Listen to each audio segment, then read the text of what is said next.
New data from the Federal Road Safety Corps reveals a grim toll on Nigerian roads. The Corps reports that over 3,400 people were killed in road crashes between January and September this year. Now, more than 22,000 others were injured. These figures were announced during the flag-off of the annual Ember Month safety campaign. The FRSC Corps Marshal stated that the major causes of these accidents are driver fatigue, overloading, and dangerous practices like transporting fuel in plastic containers.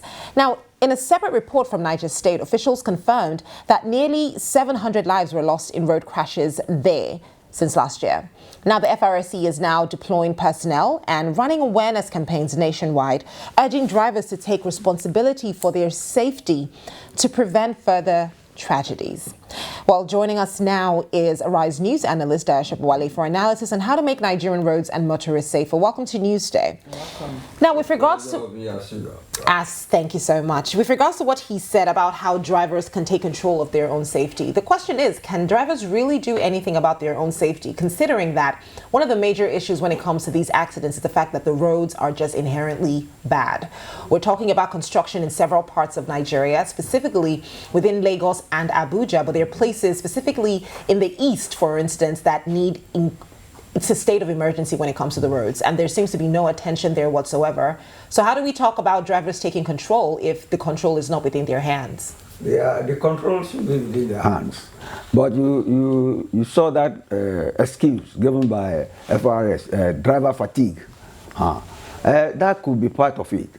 But the roads are bad. There is no running around that. The roads are bad. But then, you see, the drivers themselves owe themselves a responsibility for their own safety, not to talk of the safety of the passengers, where they carry passengers. And you say driver education and qualification for driving license is in jeopardy in this country.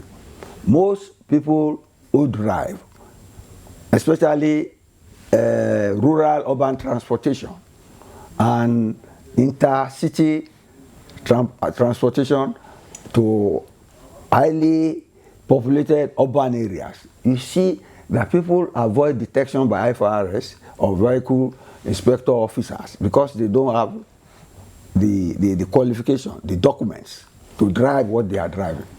And you see, there's something called road rage, which causes accident, when the driver feels he's being cheated or somebody is taking his right on the road and gets angry and drives roughly.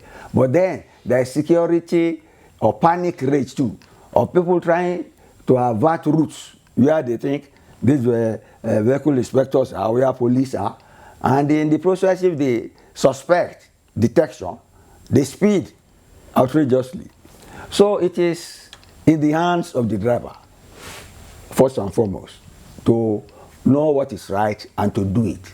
But the commercial drivers don't do that. And most of the accidents happen with commercial drivers transporting people intercity and interstate, and the speed.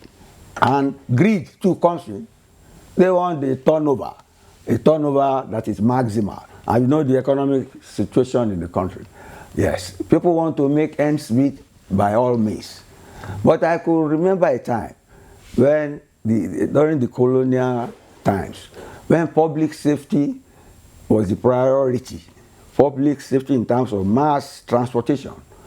But somewhere along the line, we missed the road. And because of this civil rights democracy issue, the thing was that everybody should be able to have a vehicle to go around. Then we have all these small, dangerous vehicles, Kenke or something like that. These people are using it. Whereas you should have endeavored to have mass transportation. Mass transportation. It happened in communist countries. You get me? And it happened in places like Japan, where you have massive train traffic transporting people. China, the fastest running planes now transporting mass movements of people are in China. And these are communists. We are democratic and we are languishing behind. But like I was saying, during the colonial time, if you are going to Ibadan, along Ikorodu Road, you see dangerous corner around. Drive slowly. dangerous corner around, drive slowly. Then you say, last warning, you have been warned, now go and kill yourself. I can still remember it in my infancy. You have been warned, now go and kill yourself. You see, I think that was fear. If you have been warned and you don't heed it, then it is your funeral.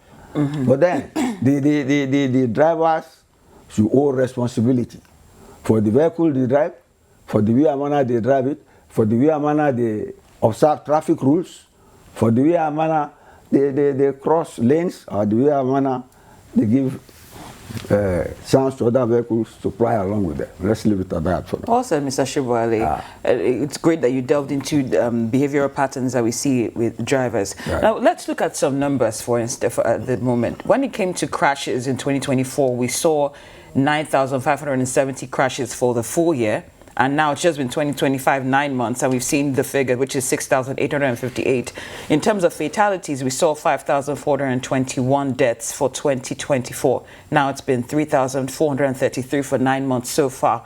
And when it came to injuries in 2024, 31,154. And currently, the injured stand at 22,162.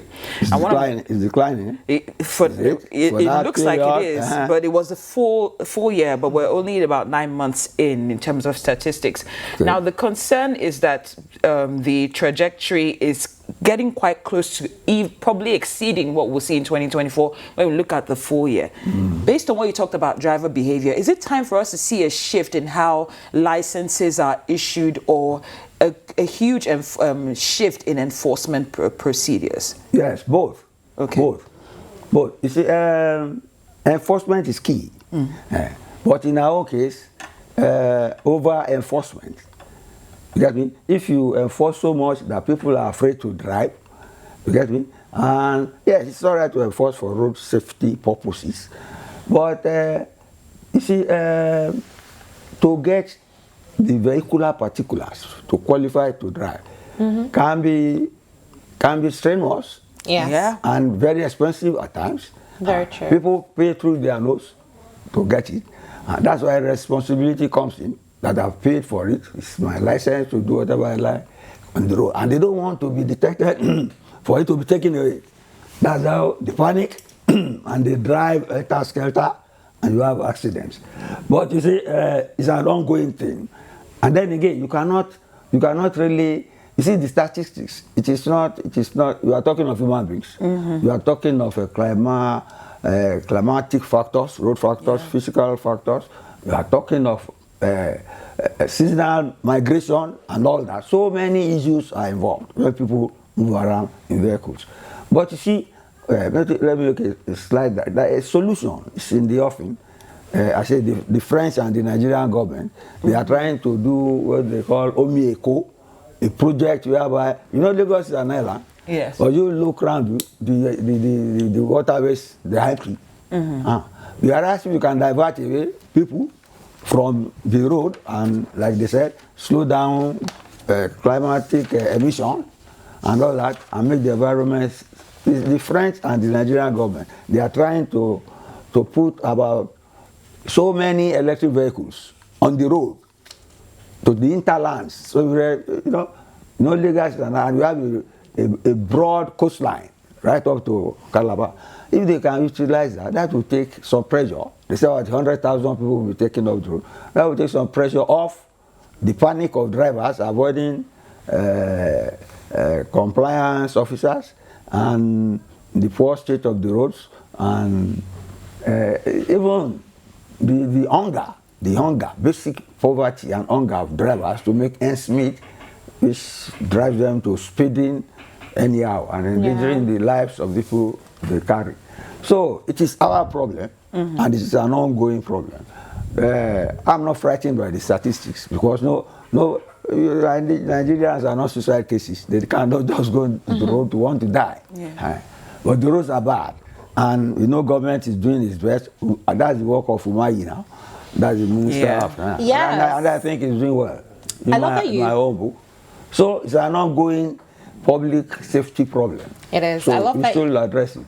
Yeah. we'll soon address it. We should address it. We will, yes. I love how, hopeful that sounds. You spoke about the Omieko project. That's France announcing 410 million pounds. I just read it. 410 million euros, rather, sorry.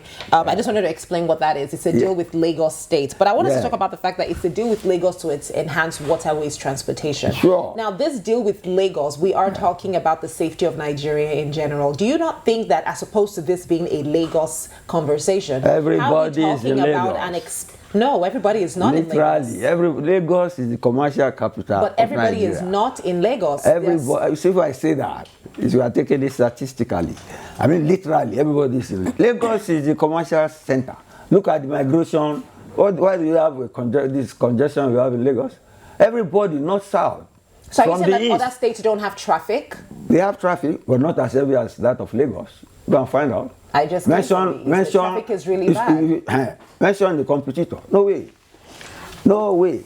No way. Don't let me call these people rural, other places, rural areas. You just did. Why are they rural areas? Lagos is the megapolis of Nigeria. But why? Better respect that. The business is there. Education, anything. What do you want? From the north, from the south, everybody is headed to Lagos.